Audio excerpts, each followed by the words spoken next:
On partait le vendredi à 14h, 15h du Havre et nous y arrivions le mercredi, je crois, à 5 jours après à New York.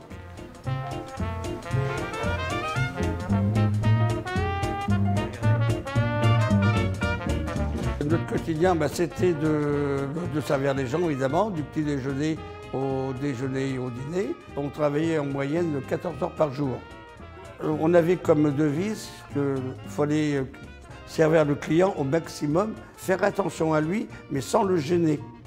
Être près du client, mais en même temps, regarder de loin si tout allait bien et tout.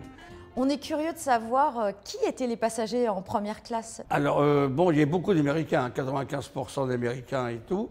Bon, il y a eu des stars, évidemment. Il y a énormément de stars de tout, des écrivains, du cinéma. Johnny, un qui passait assez souvent, c'était Salvador Dali. Un monsieur charmant, hein. Charmant, adorable et tout. Il arrivait toujours le dernier. Et la salle à manger, première classe, il y avait un escalier monumental qui était très beau. Et il descendait le dernier et tout le monde applaudissait quand il venait et tout. Et on lui a demandé un jour pourquoi il faisait ça. Il dit « Je suis Dali, je joue Dali ». Et sa femme, je ne sais plus comment elle s'appelait, elle attendait des fois 1 heure à table. Hein. Elle n'ouvrait pas le menu ni rien, puis elle attendait comme ça. Quand vous étiez sur le France, vous étiez assez jeune, vous avez vu New York de nombreuses fois. Est-ce que vous vous êtes rendu compte du privilège que c'était?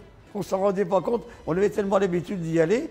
Je me rappelle qu'à l'époque, on ramenait des valises Samsonite, les fameuses lunettes Ray-Ban, à l'époque que les gens ne connaissaient pas et tout.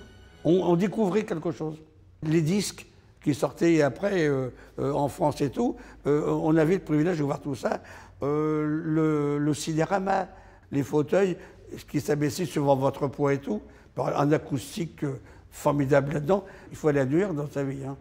Tout le monde était très fier de travailler sur le bateau. Et on était par poste de 6, hein. Mais on se choisissait entre nous. On était 6 bons copains et personne ne gênait l'autre. Mais il y avait une amitié entre nous. Et quelque chose de... Si vous voulez, on arrivait plus à vivre avec nos copains à bord qu'avec nos femmes et nos enfants. Je revois toujours des copains du France. Mais on n'a que des bons souvenirs.